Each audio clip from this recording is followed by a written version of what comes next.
તમે લોકોએ કાલે એક્ઝામ આપી ને, બરાબર? એક્ઝામ જે આપી એમાં બધા જ ટેન્સ આપણે લઈ લીધા હતા, પણ એક તમને ખાલી કહેવા માટે ટેન્સ નંબર 12 છે એ બાકી હતું, તો એની અત્યારે હું વાત કરી દઉં અને પછી આપણે આગળ ટોપિક જે મુજબ વાત કરી હતી ટોપિક ચાલુ કરીએ. હવે સૌથી ઇમ્પોર્ટન્ટ લોજિક છે ને એ આ કાળની અંદર છે. એ કેવી રીતના હું હમણાં તમને બતાવું, બરાબર? કે આપણી જે એડિટિંગ અને ખાલી જગ્યાઓની એક્સરસાઇઝ આવે છે જે પેપર સ્ટાઇલ મુજબ, એની અંદર જો અઘરામાં અઘરું કોઈ લોજિક આવે ને તો આ કાળની અંદરથી આવી શકે. એનું કારણ શું? એનું કારણ એક જ કે આની અંદર બે ટુ બીના રૂપ નો થયા કે માનો કે શેલ હેવ બીન અને વિલ હેવ બીન, આ બે ટુ બીના રૂપ થયા, બરોબર? પણ એકચ્યુઅલ જોઈએ ને તો અહીંયા જુઓ વસ્તુ કેવી થાય છે કે આ ત્રણ શબ્દથી એક શબ્દ બન્યો એટલે આખે આખું ભેગું ટુ બીનું રૂપ છે, બરોબર? એટલે તમને લોકોને શું કરવું પડશે? 110% ફરજિયાત જો નકાર અને પ્રશ્નાર્થ વાળો નિયમ ખબર નહીં હોય તો જવાબ ખોટો આવવાનો છે. આ સંભાવના ફૂલ છે ને. વાય તો કે આને એકલો શબ્દ વાંચો ને તોય કોક કાળનું ટુ બીનું રૂપ છે, આ બે ભેગા કરીને વાંચો ને તોય કોક કાળ ટુ બીનું રૂપ છે, પણ હવે આ વતલું એકલું વાંચો ને તોય ટુ બીનું રૂપ એક કોક કાળનું છે, આ બેને ભેગા કરો તોય ટુ બીનું રૂપ કોક કાળનું છે, અને આખે આખું એકલું વાંચો તોય ટુ બીનું રૂપ કોક કાળનું છે. તો આમાં પોસિબિલિટી કેટલી કે ગમે તે જવાબ ગમે ત્યારે આવી શકે છે. એટલે તમારે જો પરફેક્ટ સાચો જવાબ ગોતવો હોય તો તમને ફરજિયાતપણે નકાર અને પ્રશ્નાર્થનો નિયમ ખબર હોવી જોઈએ. નકર જો આ કાળનું લોજિક કોઈ પણ જગ્યાએ પેપરમાં મૂક્યું તો તમને લોકોને એ આવડે નહીં, બરાબર? હજી એક વખત જો ફરી વખત રિપીટ કરી દઉં છું કે નકારમાં શું કરવાનું છે, બરાબર? નકાર એટલે શું થાય? આપણે વાત કરી હતી મુજબ નોટ. રેડી? તો આ જે નોટ છે ને એ કેટલું જિદ્દી છે એ તો તમને ખબર જ છે, અગાઉ તમે બધા ભણી ગયા, બરાબર? એનું એક ફિક્સ જ છે કે જો હું જગ્યા લઉં તો ટુ બીના રૂપ પછી જ લઉં, નકર કોઈ પણ જગ્યાએ સેન્ટેન્સમાં હું જગ્યા લઈશ નહીં. ચાહે XYZ ઇંગ્લિશનો નિયમ હોય પણ મારી જગ્યા ફિક્સ રહેશે ક્યાં? તો કે ટુ બીના રૂપની બાજુમાં. તો કે આપણે કીધું ને કે ટુ બીના રૂપની બાજુમાં જ હંમેશાને માટે નોટ હોય, જો નોટ હોય તો. પણ હવે ક્યારેક ક્યારેક આપણા 12 કાર્ડમાંથી એવી સંભાવના નીકળે છે કે ટુ બીનું રૂપ એક કરતા વધારે શબ્દમાં હોય. આવી સંભાવના જોઈ ને તમે કે ટુ બીનું રૂપ છે એ એક કરતા વધારેમાં હોય. તો અહીંયા કેવું છે કે શેલ હેવ બીન કે વિલ હેવ બીન, ત્રણ શબ્દોમાં ટુ બીનું રૂપ છે આ કાળની અંદર છે, ત્રણ કાળમાં. તો હવે તો કે આ ટુ બીનું રૂપ પેલો શબ્દ હોય એ જ કાઉન્ટ કરવાનો, પછી નકાર હોય તો નોટ, અને પ્લસ જો ટુ બીના રૂપના એક કરતા વધારે શબ્દો હોય તો એના પછી મૂકવામાં આવે. તો આ લોજિક તમને કદાચ ન ખબર હોય તો કેવું થાય? જવાબ ઓબ્વિયસ ખોટો જ આવવાનો છે. કમ્પલસરી ફરજિયાત આ લોજિક છે એ ખબર હોવું જોઈએ. પ્રશ્નાર્થમાં શું હોય? ટુ બીનું રૂપ હોય પછી સબ્જેક્ટ હોય અને પછી ટુ બીના રૂપના એક કરતા વધારે શબ્દો હોય તો અહીંયા પછી હોય. બસ આ બે નિયમ ફરજિયાત ખબર હોય તો ને તો જ માત્ર તમને આ કાળ છે એનું લોજિક આવડે, નકર આ કાળનું લોજિક છે એ ક્યારેય આવડે નહીં. પણ હું પહેલા જ કાળથી તમને વાત કરતો આવું છું નકાર અને પ્રશ્નાર્થ આ બંનેના નિયમની, બરાબર? તો આ બંનેના નિયમ છે એ તમને કમ્પ્લીટલી ખબર હોવી જ જોઈએ. જો નથી ખબર તો નહીં મેળ આવે. જો અહીંયા મેં તમને બતાવું કે 12મો કાળ છે, આડું ઊભું વાંચીએ એટલે આ નામ નીકળી ગયું. લાસ્ટ કાળ, છેલ્લો કાળ આજના માટે, બરાબર? બહુવચન એકવચન, પ્લુરલ સિંગ્યુલર, તમે કાલના પેપરમાં જોયું હશે કે કોને પ્લુરલ કહેવાય, પ્લુરલ એટલે બહુવચન, કોને સિંગ્યુલર કહેવાય, સિંગ્યુલર એટલે એકવચન. રેડી? તો આ બહુવચનની વાક્ય રચના એકવચનની મેં તમને આખી લાઈન કીધી હતી કે 9, 10, 11 ને 12 આ જેટલા કાળ છે ત્યાં સુધી સેલ ને વ્હીલ આ બંનેનો ઉપયોગ છે એની અંદર. તો સેલ અને વ્હીલ બંને વસ્તુ છે એ તમે બહુવચનમાં વાપરી શકો છો અને વ્હીલ એકલું તમારે એક વચનની અંદર વાપરવાનું એટલે થઈ જાય સરખું રેડી. તો જો આ સેલ ને વ્હીલ મેં આ બંને બહુવચનમાં લેવડાયું, આ વ્હીલ છે એ એકલું એક વચનમાં લેવડાયું મેં છે. હવે અહીંયા વાક્ય જુઓ કે આઈ શેલ હેવ બીન, તો શેલ હેવ બીન ટુ બી નું રૂપ છે બરાબર. તો આ કાર્ડ નંબર 12મો છે, લાઈન નંબર 4મી છે. તો લાઈન નંબર 4 એટલે વર્બનું કેટલામું ફોર્મ લાગે? ફોર્મ નંબર બીજું. તો અહીંયા પાસે જુઓ બીજું ફોર્મ લગાવેલું છે ને, અહીંયા પાસે ફોર્મ નંબર 2 લગાવેલું છે. હવે આ વાક્ય કેવું છે? તો કે ભાઈ હું જોઉં છું કે આ વાક્ય કેવું છે? પ્રશ્નાર્થ છે. તો પ્રશ્નાર્થની વાક્ય રચના હંમેશા શું હોય? પહેલા ટુ બી નું રૂપ, પછી સબ્જેક્ટ બરોબર.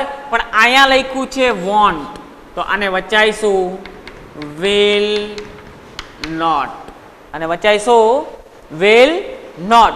અહીંયા વોન્ટ છે તો એને જુદું પાડીએ. 9મા કાર્ડમાં નીચે નોંધ લખેલી છે કે વોન્ટ છે એને અલગ પાડીએ તો એ વચાઈશું will not.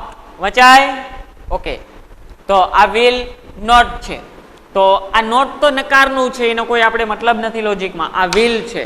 હવે આ વાક્ય પ્રશ્નાર્થ છે તો ટુ બી રૂપ પછી સબ્જેક્ટ હોય, તો કે આ ધ્યેય છે, સબ્જેક્ટ છે.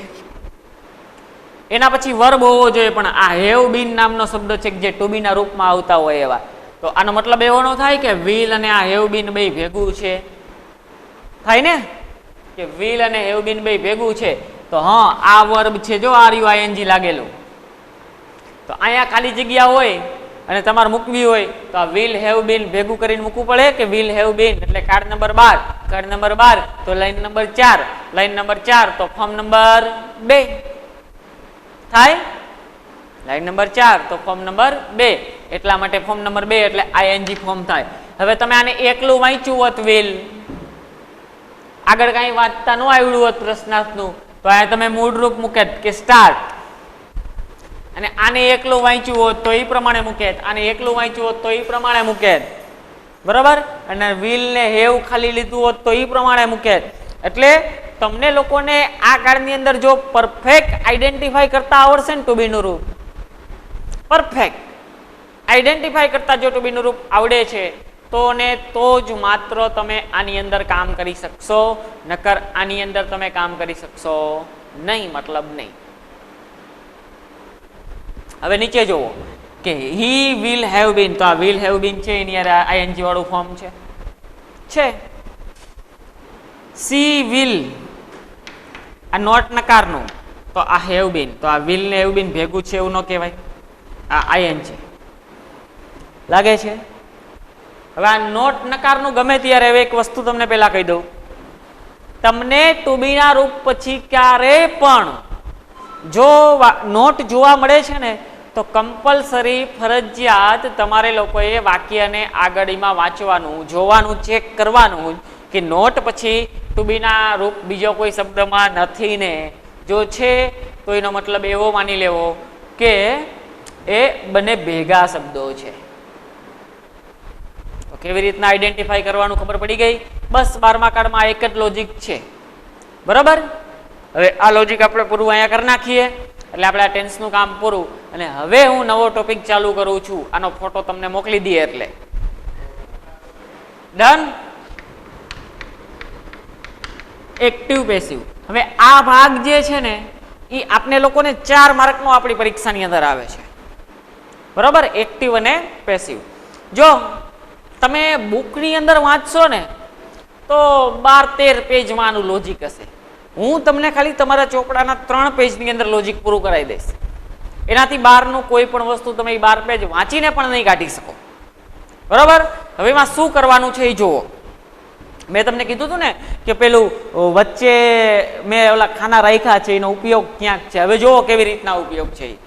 જો સૌથી પહેલા એક્ટિવ પેસિવનું તમે લોકોએ હેડિંગ કર્યું ને પછી તમે લોકો કોષ્ટક બનાવશો. અને કયું કોષ્ટક?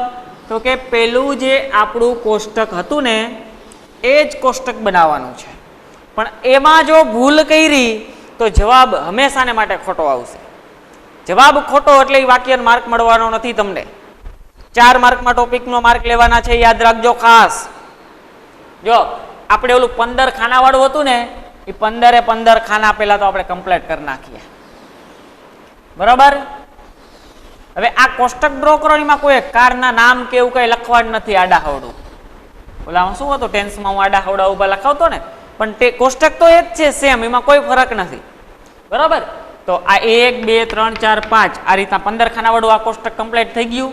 તો હવે છે ને અહીંયા તમારા જે શબ્દો હતા ને શબ્દો તમારે કમ્પ્લીટ લખી નાખવાના છે. હું લખું જ છું, જોજો. એક વચન બહુવચન જેમ હતું ને એવી જ રીતના લખવાનું છે.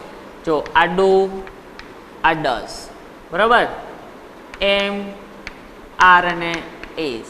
અહીંયા હતું પ્લસ બી, અહીંયા હતું હેવ અને હેઝ, અહીંયા છે હેવ બીન અને અહીંયા હતું હેઝ બીન. બરાબર. અહીંયા હતું ડીડ, અહીંયા હતું વેર. મેં લખ્યું છે એમ જ લખવાનું એક વચન બહુવચન ઉપર. પછી અહીંયા પણ લખવાનું છે પ્લસ બીંગ.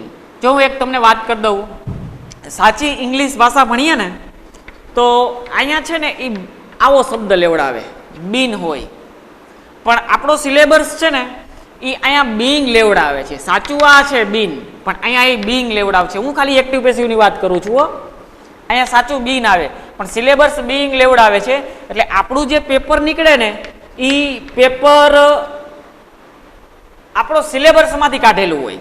તો હવે સિલેબસમાંથી જ્યારે પેપર કાઢેલું છે તો એમાં હવે કેવું થાય કે એ તો સિલેબસમાં પેપર કાઢ્યું હોય ત્યારે એનો જવાબ તો મૂક્યો જ હોય. પેપર કાઢ્યું હોય પ્રશ્ન તો એનો આન્સર કી તો બનાવી જ હોય. તો એ આન્સર કીમાં આવું લેવડાવેલું હોય એને, એટલે આપણે ઈ લખીને તો જ એ આપણું સાચું પાડે. બાકી હકીકતમાં સાચું બીન થાય છે અહીંયા. બરાબર. એટલે તમે આપણી પેપર સ્ટાઇલ મુજબ લેજો. જે છે ને એ બીંગ ઈવડાઈ રાખે છે ને તો આપણે બીંગ લઈ લઈએ, ભલે એ ખોટું રાખે છે આપણે ખોટું લઈએ છીએ, બાકી સાચું બીન થાય. સેલ બી અને અહીંયા વિલ બી હતું. બરાબર. હવે જો આમાં આપણે કંઈક જાદુગર કરવાનું છે. આ એક સેલ હેવ અને will have, cell have been અને અહીંયા હતું વિલ હેવ બીન. હવે જો આ એક કોષ્ટક હતું એમને ડ્રો થઈ ગયું ને. હવે આમાં શું કરશું, હું આમાં કંઈક હવે જાદુગર ચાલુ કરું અને હવે કંઈક એરા મારું છું. એ તમે જુઓ ખાસ. જો હું ક્યાંથી ક્યાં એરા લઈ જાઉં છું ને એ બહુ મહત્વની વાત છે. એમાં એક પણ ભૂલ થઈ ને તો તમારી બહુ મોટી ભૂલ થઈ ગઈ એમ માનજો. બરાબર. એની અંદર કોઈ પણ પ્રકારની કાંઈ પણ ભૂલ થવી જોઈએ નહીં. રેડી. હવે અહીંયા જો કે અહીંયાથી એરો આમ જાય છે. રેડી. અહીંયાથી એરો આમ જાય છે, અહીંયાથી અહીંયા જાય છે, અહીંયાથી અહીંયા જાય છે અને અહીંયાથી અહીંયા જાય છે, અહીંયાથી અહીંયા અને અહીંયાથી અહીંયા અને અહીંયાથી અહીંયા. જો ટોટલ મેં કેટલા એરા કર્યા? 8 એરા કર્યા ને. 1 2 3 4 5 6 7 8. આનો મતલબ શું? હવે આનો મતલબ એ જ કે આ હોય તો અહીંયા જઈ શકાય, આ હોય તો અહીંયા જઈ શકાય, આ હોય તો અહીંયા જઈ શકાય ને આ હોય તો અહીંયા, આ હોય તો અહીંયા જઈ શકાય. અહીંયાથી આગળ જવાતું નથી, અહીંયા ફાટક બંધ. બરાબર. હવે આ વસ્તુ હોય તો આગળ જવાતું નથી. અહીંયા પણ આખી દિવાલ મારેલી છે, આ દિવાલ ક્રોસ ન થાય. બરાબર. આ હોય તો અહીંયા, આ હોય તો અહીંયા, આ હોય તો અહીંયા. તમે બારે બાર કાળનું શું કરતા? એક બીજું પાકું કરતા ને કે આ હોય તો આ કાળમાં જવાનું, આનું આવું કરવાનું, આનું તેવું કરવાનું. નહીં. કેમ? તમને મગજમાં પહેલેથી ફિક્સ જ છે, ફિટ જ છે ને કે આ કોષ્ટક તો મને હવે આવડી ગયું, તો હું કોષ્ટક ઉપરથી જ મેં લોજિક કરી દીધું તમને કે આ ટોબીનું રૂપ છે તો અહીંયા વહી જાઉં, આ ટોબીનું રૂપ છે તો અહીંયા વહી જાઉં, આ છે તો અહીંયા વહી જાઉં. ત્યાંથી શું જવાય? પણ જો આ એક વાત, એક સ્ટેપ જ હાલવાનું, 2 સ્ટેપ ક્યારેય નહીં હાલવાના. પડી ખબર? સ્ટેપ એક જ હાલવાનું, 2 સ્ટેપ ક્યારેય નહીં હાલતા. માનો કે જો આ હોય તો અહીંથી અહીંયા જવાય ને અહીંથી અહીંયા જવાય, તો બારી હે એટલી બારી ગરકી જ જાવી ના, આવું નહીં કરવાનું. એક જ સ્ટેપ હાલવાનું હંમેશાના માટે. શું કરવાનું? એક જ, ઓનલી એક જ સ્ટેપ હાલવાનો. રેડી? તો આ કોષ્ટકનો યુઝ મેજોરિટી મતલબ તમને ખબર પડી ગઈ કે આ કોષ્ટક યુઝ શું છે, કેવી રીતના છે. તો એક આપણે આ કોષ્ટક ડ્રો કર્યું છે. હવે આની નીચે હવે જે કાંઈ વધારાનું લખવાનું છે એ હું લખું છું, એ જુઓ તમે. આપણી વાક્ય રચના શું હતી? તો આપણી વાક્ય રચના કંઈક એવી હતી, મેન વાક્ય રચના, એક્ટિવ વોઇસની વાક્ય રચના. આપણી જે મેન વાક્ય રચના હતી ને એને એક્ટિવ વોઇસની વાક્ય રચના કહેવાય. માનો કે સબ્જેક્ટ, ટુ બી નું રૂપ, વર્બ, ઓબ્જેક્ટ અને અધર વર્ડ, અને મેન વાક્ય રચના કહેવાય. હવે આને પેસિવ વોઇસમાં ફેરવવી હોય તો આપણે શું કરીએ? ઓબ્જેક્ટને આગળ લઈએ. ઓબ્જેક્ટ વત્તા ટુ બી નું રૂપ, ટુ બી નું રૂપ એટલે કોષ્ટક, એમાં જે છે એ શબ્દ આગળ આગળ જતા જવાના.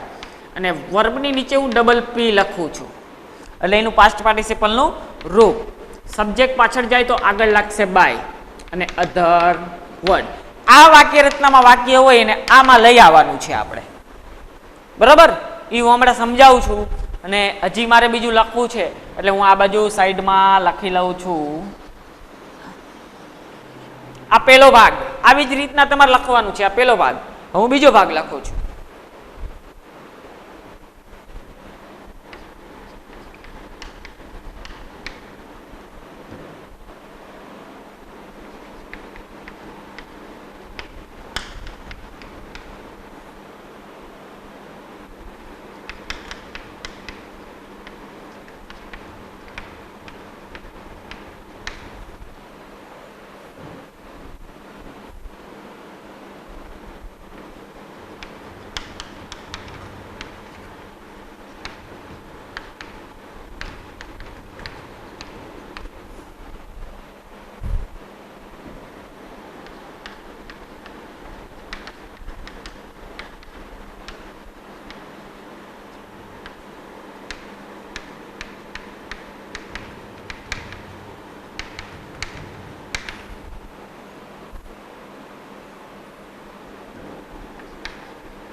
ચલો આજે વધારે નથી લખવું, આટલું જ લખવું.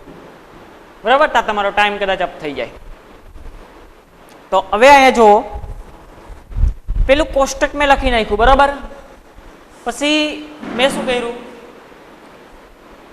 કે નીચે વાક્ય રચના લખી કે એક્ટિવ વોઇસની વાક્ય રચના આવી હોય, સબ્જેક્ટ વત્તા ટુ બી રૂપ વત્તા વર્બ વત્તા ઓબ્જેક્ટ વત્તા અધર વર્ડ, કે જે આપણી નોર્મલ વાક્ય રચના હતી ને, આ એ જ વાક્ય રચના છે, નોર્મલ વાક્ય રચના.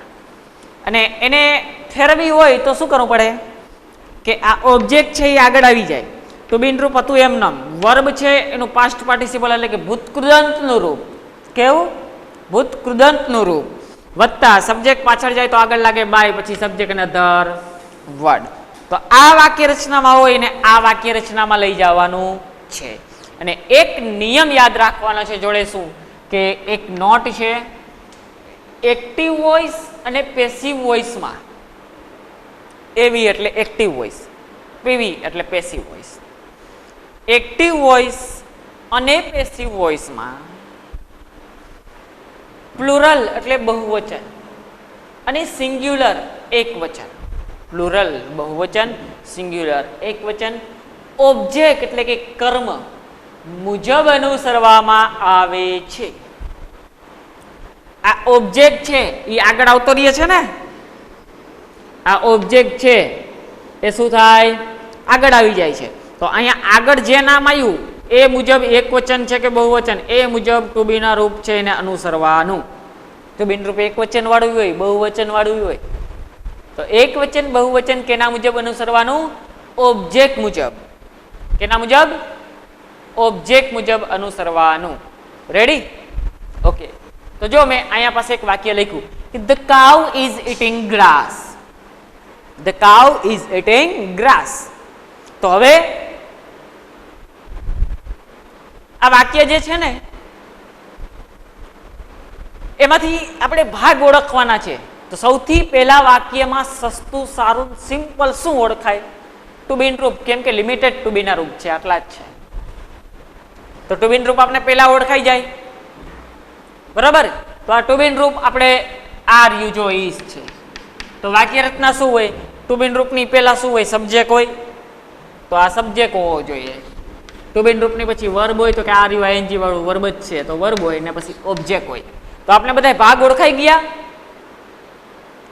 આપણે બધા ભાગ ઓળખાઈ ગયા ને, કે આ સબ્જેક્ટ, આ ટુ બી, આ વર્બ, આ ઓબ્જેક્ટ, બધા ભાગ ઓળખાઈ ગયા આપણે કે કેને કયો ભાગ કહેવાય એવું, બરાબર.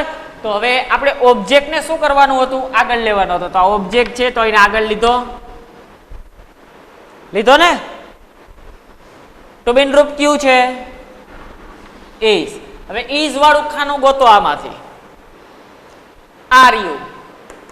હાલો, આ ઇઝ વાળા ખાનામાં કેટલા ટુ બી ના રૂપ છે? 3 છે, એમ, આર ને ઇઝ. પણ ઓબ્જેક્ટ મુજબ એક વચન બહુવચન અનુસરવાનું. તો ઓબ્જેક્ટ છે ગ્રાસ, ગ્રાસ એટલે ઘાસ, તો એક વચન છે. તો આ 3 માંથી એક વચન નું શું? તો કે ઇઝ. પણ આ ઇઝ તો છે જ, ઇઝ હોય તો આગળ જઈને શું કરવાનું? Plus being. તો ઇઝ બીઇંગ લખ નાખ્યું, ઇઝ બીઇંગ. પછી આ વર્બ છે ઈટ શબ્દ, આઈએનજી તો પ્રત્યય છે, મૂળ તો ઈટ છે ને, એનું ભૂતકૃદંત શું થાય? ઈટનું ઈટન થાય, તો ઈટન. સબ્જેક્ટ પાછળ જાય તો આગળ લાગ્યું બાય જો છે, અને સબ્જેક્ટ ટકાઉ પાછળ. બસ એક્ટિવ નું પેસિવ થઈ ગયું. પડી ખબર? કેટલું સિમ્પલ છે હે? આ એક કોષ્ટક બનાવી દીધું એટલે કેટલું સિમ્પલ થઈ ગયું, થયું કે નહીં? તો બસ આટલી જ સિમ્પલ વાત છે, બરાબર.